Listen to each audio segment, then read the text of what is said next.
I Man. I love doing the things that people like find superstitious. Yeah, just so you can like throw them off their game. Yeah, and I just find it just makes me giggle inside.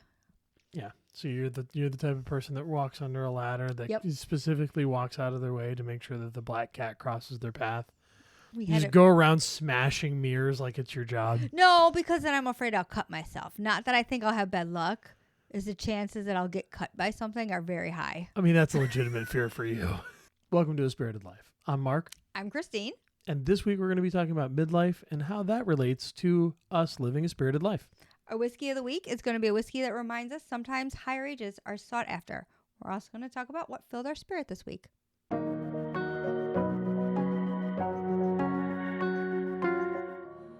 We want to live a spirited life.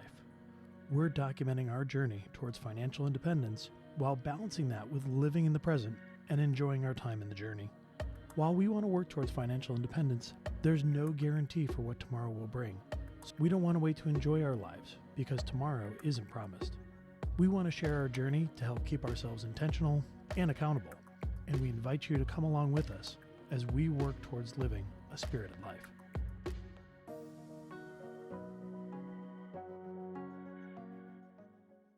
So for this week's episode, talking a little bit about midlife, talking a little bit about adding on some age, getting a little bit older, we wanted to highlight something that had a little bit more age on it and talk about how that adds to the quality of what that is. And so we selected our old Overholt 10-year cask strength rye to be our whiskey of the week. Not often that you see rye whiskeys that get up into this age. A lot of times you'll see rye whiskey somewhere in the 4 to 6 year mark that's usually considered the sweet spot. But sometimes you can find some older rye whiskeys that have been aged a significantly longer period of time. This is one example of that. Also, the Parker's Heritage rye that recently came out in the last year, that was also a 10-year rye. But again, not often that you're seeing ryes of this age. Oftentimes because it starts to reflect the flavor profile in ways that people don't really enjoy. Mm-hmm. So we wanted to pick a whiskey that had some age on it, but also because of that age was showing some good qualities, and because of that experience, it increased its quality and complexity over time. And so this is a 10-year-old whiskey. It's 121 proof because it's cask strength. This was barreled in 2012 and was bottled in 2023. If we read what they said on the back label for this, a single year, a single place, in every single drop. In 2012, we laid down rye in our unique Escalator Warehouse 5. A decade later, we selected the best to be blended and bottled at cask strength and unfiltered. This Kentucky-style rye is the result: spice, depth, and unmistakable Overholt character. So we generally like the old Overholt offerings. Mm-hmm. We like the 114 that they have made available. We like the regular offerings that they have. Even their bonded is nice. So it's nice to see this come out at a cask strength because we generally like the flavor profiles. I think we'll generally like this, and we'll probably find that the age gives us a lot of additional characteristics that we don't get on some of their other offerings. Mm-hmm. So with that, let's go ahead and get it on the nose. Oh, you get that cask strength right there. Yeah, we did, because we just opened this up. We did let this sit for about 15, 20 minutes just to let it open up a little bit, let it get a little bit of air so we wouldn't be going in and getting so much ethanol right off the... I'm getting a vanilla and a spice. Okay, yeah, I can get that. I get a little bit of the herbal notes, and I can get a little bit of you can get some of the barrel influence right on the nose, which is nice. A little bit of oakiness in there. Good color overall. Nice amber. Yeah, nice amber color. I would have actually maybe even expected it to be a little bit darker, but I'm not complaining. All right, let's go in for a sip. Cheers. Cheers.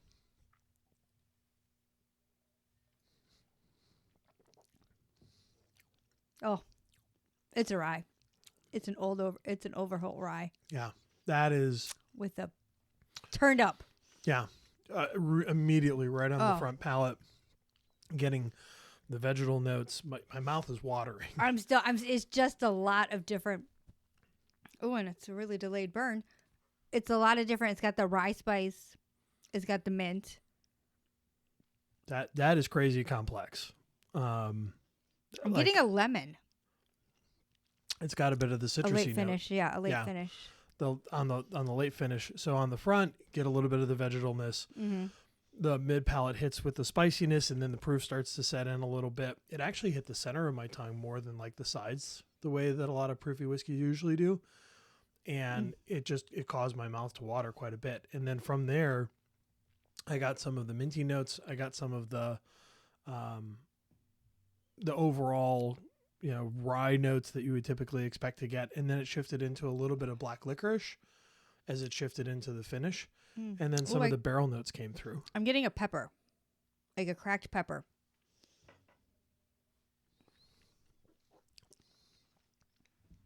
Second sip. And there's a black licorice. Yeah, a little bit of black pepper on the front and mid palate, and then into that black licorice on the late palate. And then I get like a citrusy. Citrus and oak on the finish. Late finish. Citrus and oak. Yeah. It's really nice. It really is very complex. Mm-hmm. It's got a lot to it. The finish really goes on for quite a bit. Like that second sip, I'm still getting flavor notes that are coming through. Oh yeah. The proof is definitely hit my palate, even though I did have a warm up whiskey earlier. But it's not overpowering. I mean, it is 121 proof. I'm getting most of that, but it's not to the point where it's so burning that I can't enjoy and pull out all the flavor notes or things like that. Yeah. And as much as it's a burn and it's a higher proof, which will sometimes give me really bad hiccups, it hasn't been like that. And it hasn't been such a burn where I feel like it's a massive heartburn. It's like a nice hot hug. Okay. That fades fast. Okay. Now I got a little bit of the vanilla in the front. Now I'm getting that cherry, that oaky, that sweetness that is I associate with the oak. Mm-hmm. Yeah, a little bit of that cherry is coming through in the oakiness in the finish. And it's pairing up with that citrusy, lemony note. Just really complex, really interesting. I can see why a lot of people really enjoy this. It'll be interesting to see how this potentially changes with being open for a little bit, considering we did just crack it tonight. I know we let it sit in the glass here for 15, 20 minutes. But I think even still, like, I'm a believer that a little bit of oxygen actually will affect the overall experience. And I've typically found that once we have a bottle of rye open, it just makes the experience better. Yeah, I was just going to say that most of our ryes, once they've opened and air has gotten into them, it's added a different element to it. Yeah, I mean, we had that one rye that was not good at all when we first opened it. Yeah, we did not like it. It was the old Scout. Oh yes, cask strength rye. And we're like, and it had like no flavor to it whatsoever. And then we went back to it a week later. It was fantastic. So with that, enjoying the age, and definitely the age has given a little bit of extra complexity to this. Let's delve in and talk about how a little bit of age and heading into midlife adds a little bit of complexity and spice to our lives. No, my lip just got stuck on my braces and it just got popped off. Yeah, how's that for something in midlife? Getting braces again. You respect them a lot more than you did when you were a teenager. Let me tell you. Yeah.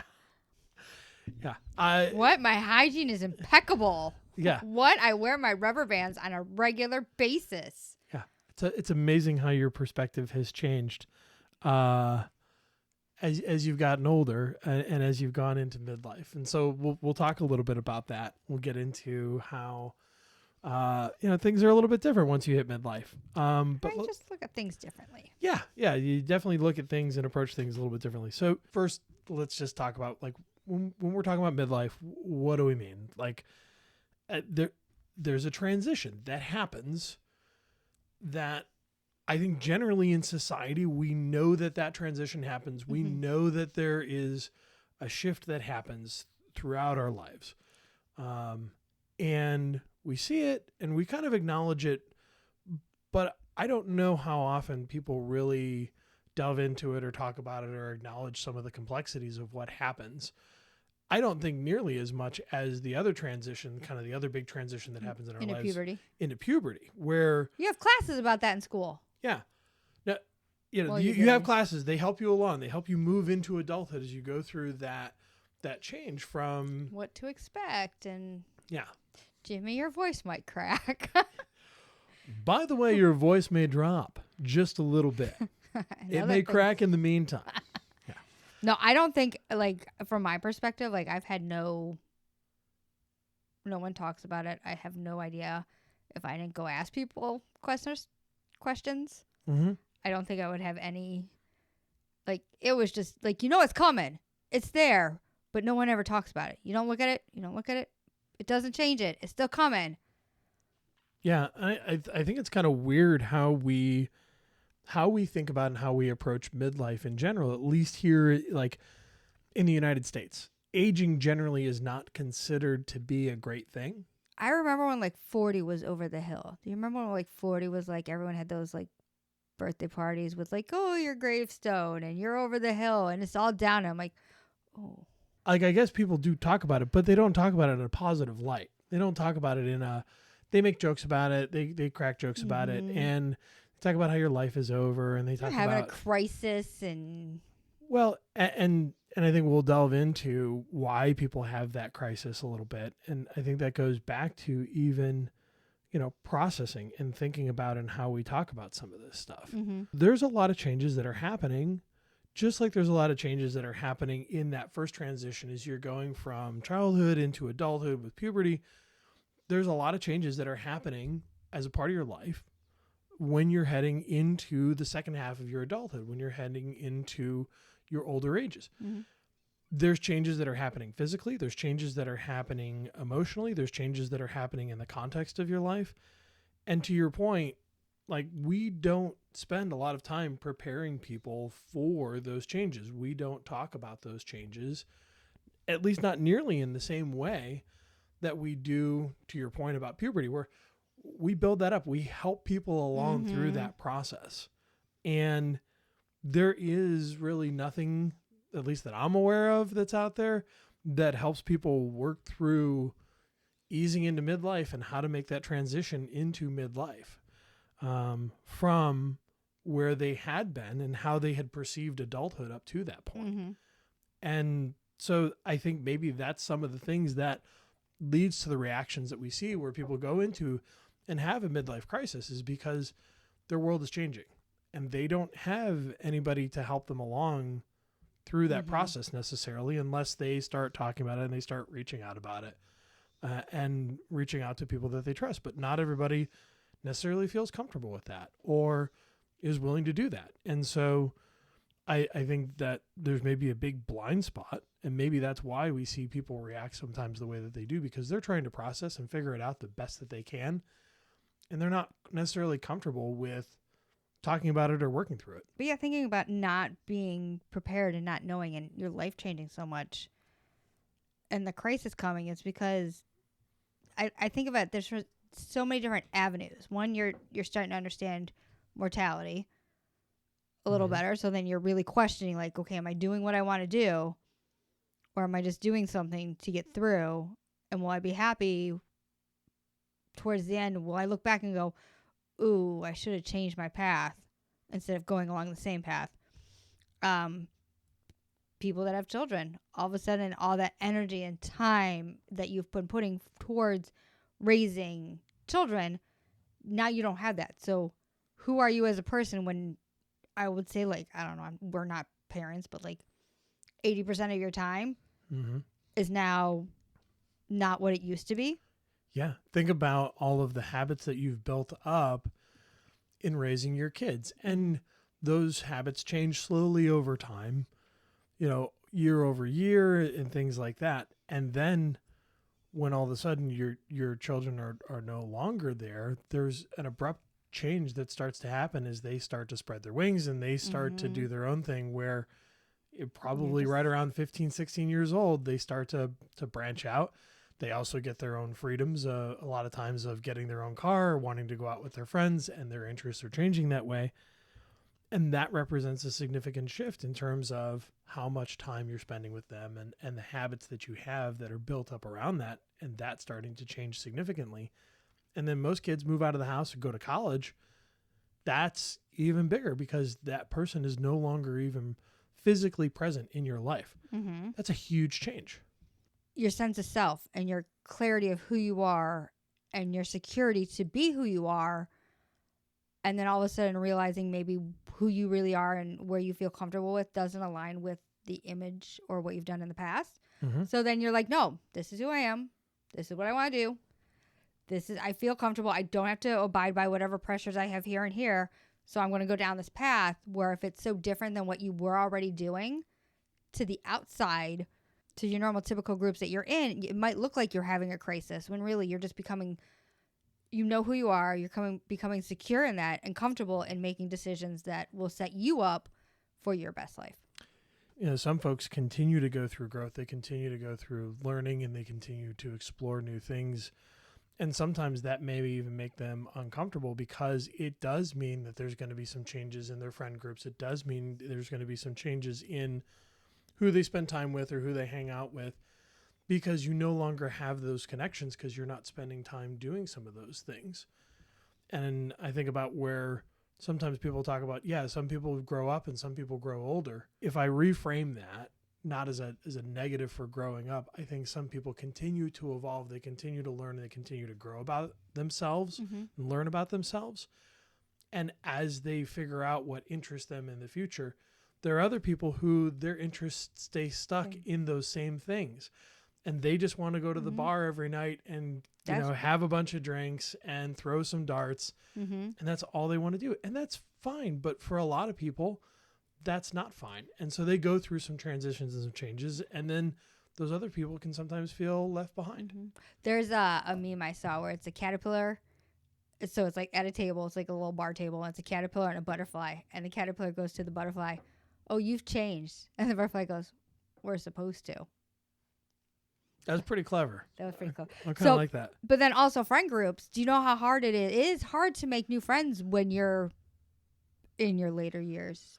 Yeah. So I've thought a little bit about this. And I think that in some ways, in kind of the modern world, so to speak, let's say the 2000s and after, like post-internet, in some ways, it's easier to make friends and find people who you have connections with and find communities and things like that. In other ways, it's harder because those connections and those communities that you're building up are all online. Could be anywhere. And they could be anywhere. And a lot of our friends are distributed all over the place, which means that we don't always get the opportunity to spend time with them or things like that. We have to travel to see them, or they have to travel to see us. One of the things that I think people also lose sight of is what are your communities that you have to support that growth, and how do you get into new communities? And it's not always easy to figure that out. And that's one of the things I would tell people when they're looking to grow, when they're looking to explore new things, when they're looking to continue into their midlife and explore what's interesting to them, is to find those communities. And ideally, if you can, find an in-person community that you can go spend time with people in person, if that's your jam, where you can bond with them, because we are naturally social creatures in the physical space.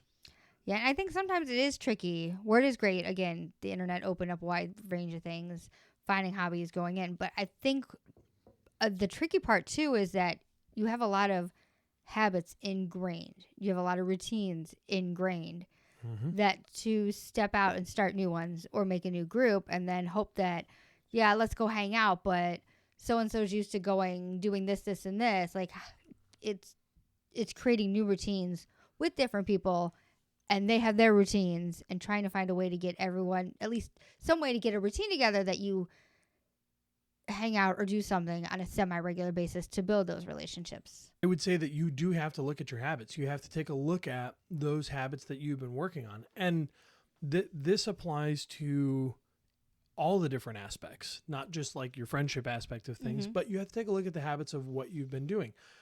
maybe I can't stay up as late as I used to. Maybe I can't go out and drink as much as I used to. Maybe I can't go and spend time loafing around the way that I used to, because there are other changes that are happening as a result of this. Mm-hmm. You know, our metabolism changes, and so we start to lose muscle mass and things like that.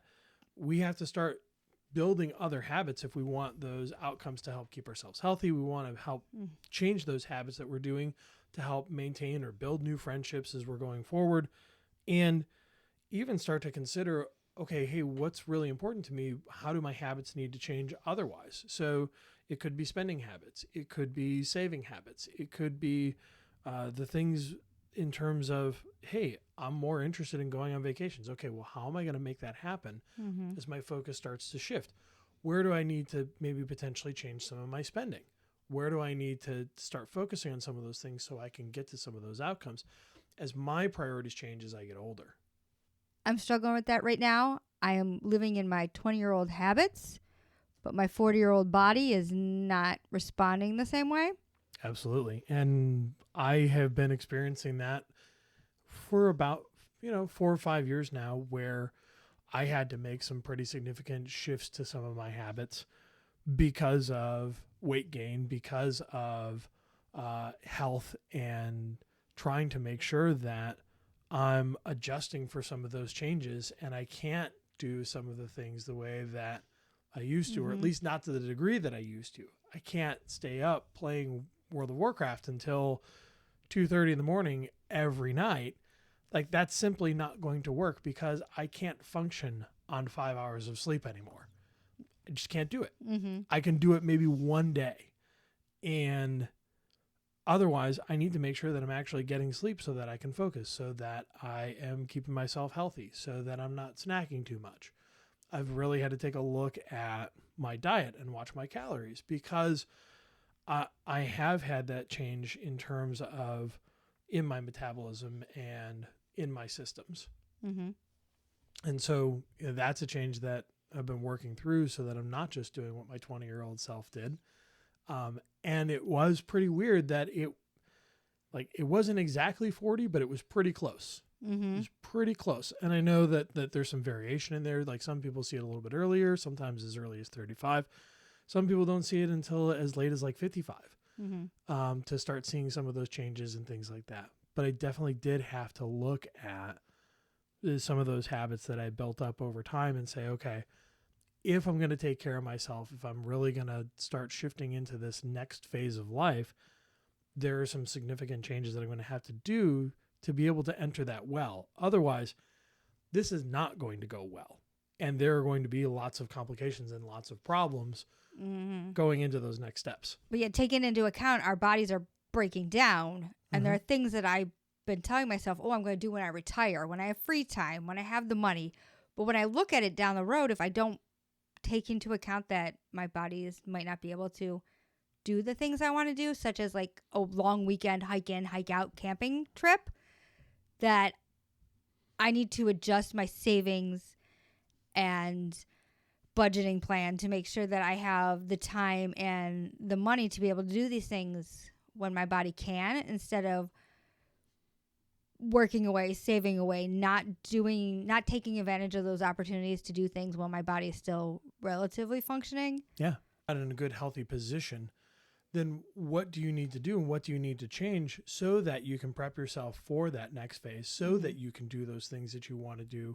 You can extend your capabilities of being able to do that for longer, because to your point, we're all going to hit a certain point where we're going to slow down, but we can prolong that if we keep ourselves healthy. We can prolong that if we're keeping our physical cells healthy, if we're keeping our mental cells healthy, if we're keeping our finances healthy. Another aspect is about career and being able to think about what's happening in your career. For a lot of folks, there's kind of one of two major things that's usually happening at that point. Either you're settling into your career and you're really starting to hit your stride and you're comfortable with where your career is going and your trajectory, or you're typically looking for some sort of change. Maybe you're hitting a wall and you're saying, hey, I need to do something different, or I'm looking for something different.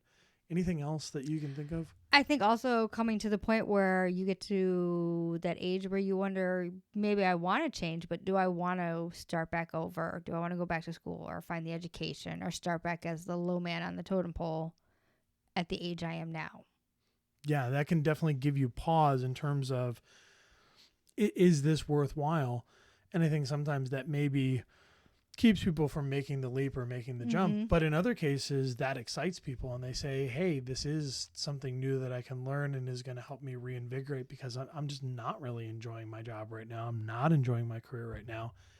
And I need something different to help me feel fulfilled. I need something different to help me stay interested, frankly, in some cases. For some people, I know that there are some people who are just not interested in their jobs anymore for whatever reason. And that becomes the trigger for them to say, hey, I can take some of the skills and knowledge that I have in this and apply it maybe in a completely different field. So now there's something that's kind of new and fresh about this, but I'm not completely starting from scratch. I'm applying some of the stuff that I know about maybe how to work in the corporate world, or I'm applying some of the things that I know how to do based on what I used to do, but apply those in a new space in a different way, maybe that they've never even seen before. So it potentially opens up some opportunities. A lot of that is really based on how people approach it mentally, and if they're more comfortable with making that transition or if they're not. And that's a big deal, because you're talking about people's livelihoods. You're talking about what puts food on their table, what keeps a roof over their head, things like that. I am in a camp of super conservative choices when it comes to work and change and security. So the fact of having to either being forced to start all over at 45 or choosing to start somewhere else at 45 and the uncertainty that brings, it's a heavy weight that I have to pros and cons. So a lot of the pros would have to really outweigh it, because I'm just not that type of personality. Do you want to talk about that for a second? Because you just obviously went through that, where you made a switch from one place to another. What was that like going through that? Well, it's still in the same field. Still in the same field, but different place. I got lucky though, because I'm back with children, because the last I was more admin, which was taking me away from being with children. So I'm back with children. I'm going to work less hours and actually make more money. It's not like I'm starting all over. Like if I were to go, okay, I'm done with childcare and have to start over at some other career somewhere else, that would have potentially been difficult for you. I feel like I would have to be in a position where I'd have to be forced into changing it. Forced by the work environment, the pay, everything is just so horrible. And I can't find another way to work in the childcare field and make ends meet and like that. Like it has to be that point where I have to have that tipping phase where I just can't mentally, physically, emotionally handle the job I'm at. And I don't have any other viable career paths working in childcare. For me to shove me to go to somewhere else, because I am very much a security routine oriented person. So you're going to say that, but I'm going to point something out to you. That when you were forced, effectively, to make a change, because you were going to be losing your job at the end of the year, when you reached out, you took a step in to shift into administration. And you were willing to give that a try. And you were willing to see how that worked. And you were willing to see if that was still fulfilling for you. So yes, still working in childcare, but you were working in administration.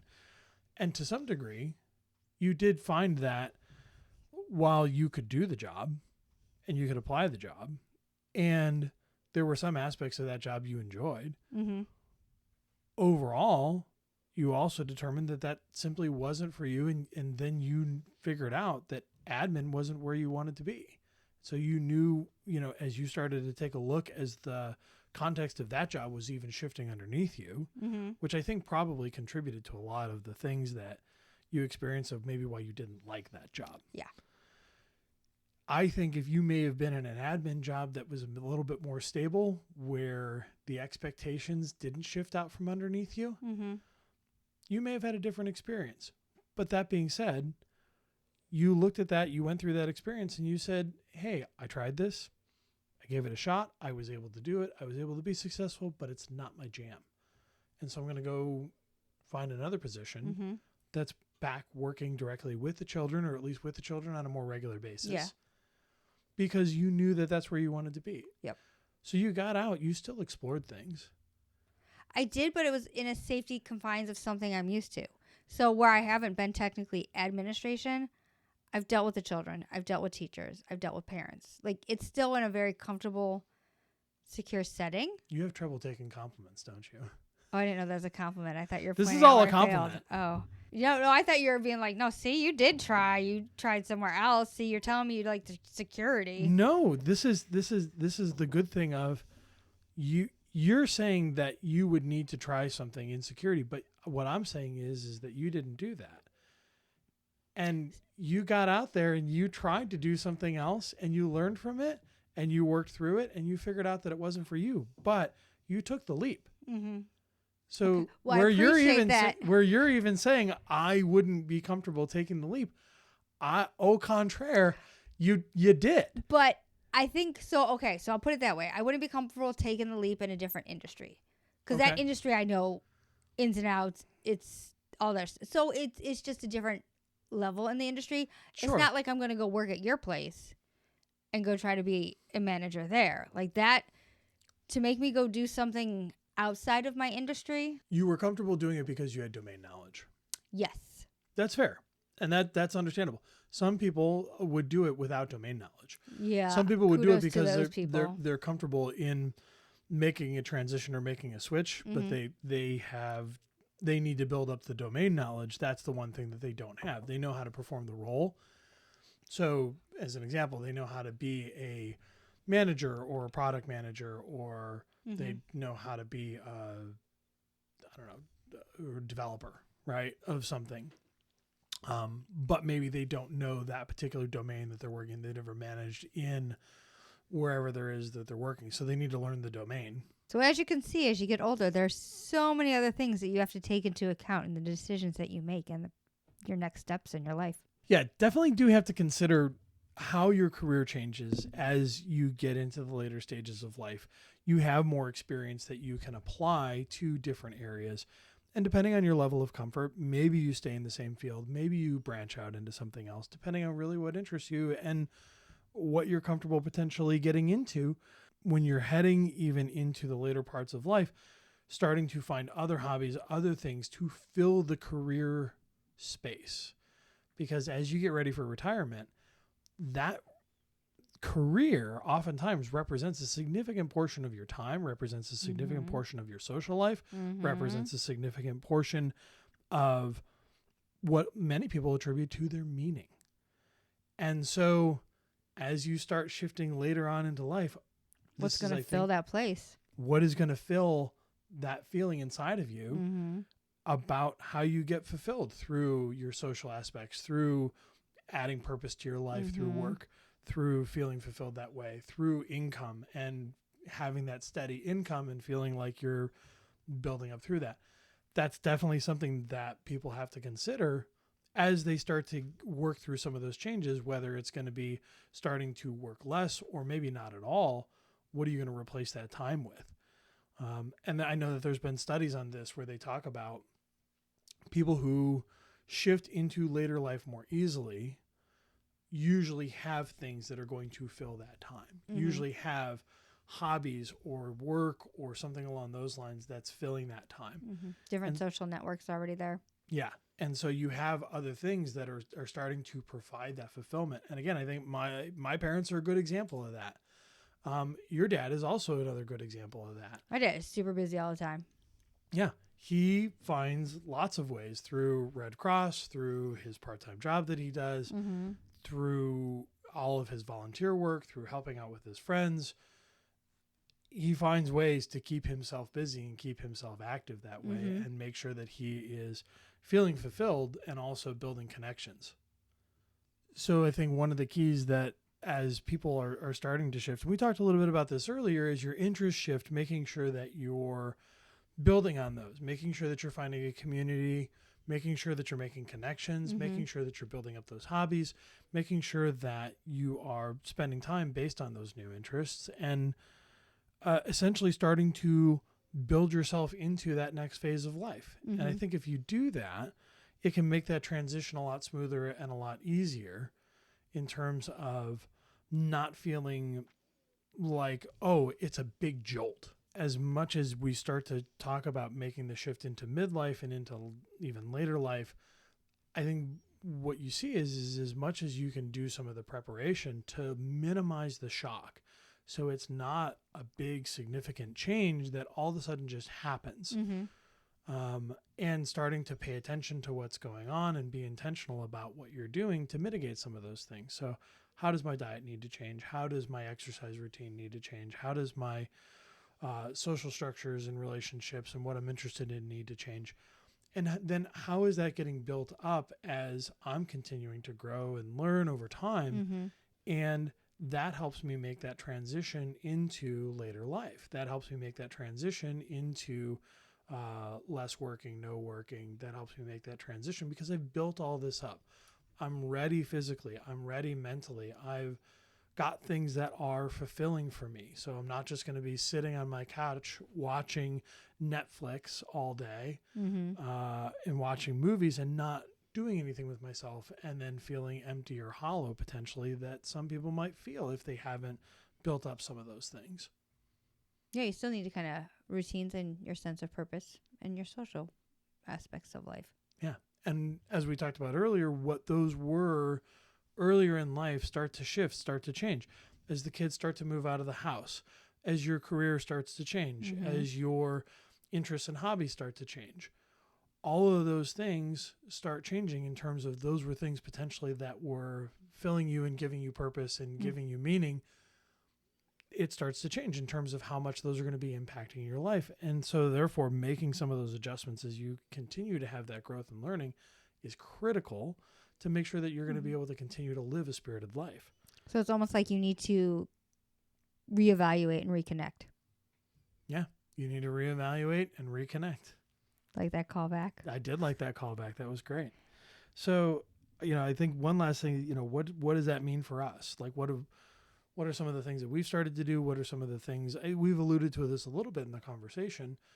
But I think just to put a finer point on it, what are some of the things that we're doing now as we've made this transition into life? I think the biggest thing is like actually reaching out and talking to people about it is one of the big changes. I think so. Yeah. Yeah. You've made some connections with some different people talking through it. I've made some of those connections. I'm talking with people about how our focus changes and what's important to us is changing over time. And I think even just having those connections and being able to talk with other people just helps with some of the processing. It helps with some of the things that we're going through.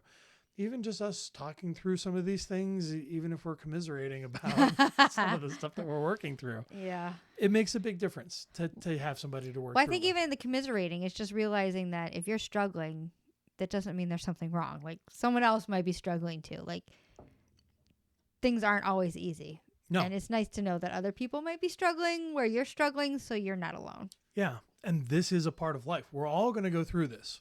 And we're all going to respond to it in different ways. We're all going to react to it in different ways. And being able to acknowledge that your peers are going to be working through these things and are going to be making some of these adjustments and having some of these things and being able to share with each other helps build some of those bonds and connections with the people that you have in your social structures, in your social networks, being able to help you work through some of these things. I would say that, our interest in terms of from a health perspective, like obviously working on weight, working on getting healthy, working on exercising more, working on starting to do strength training, because all of that is going to be important for what we want in this next phase of life over the next 30 years, right? That's going to be important to make sure that we can do the things that we want to do. So we're starting to work on some of our health changes. And then there's the financial changes, making sure that we are setting ourselves up for the next part of life. And we have goals that are built around that. Anything from your perspective on the financial piece? No, I think I'm kind of in other than waiting for my waiting period to be able to contribute to my retirement plan at my new career, I think just reminding myself that to stay the course and to not get itchy to make drastic changes. Yeah.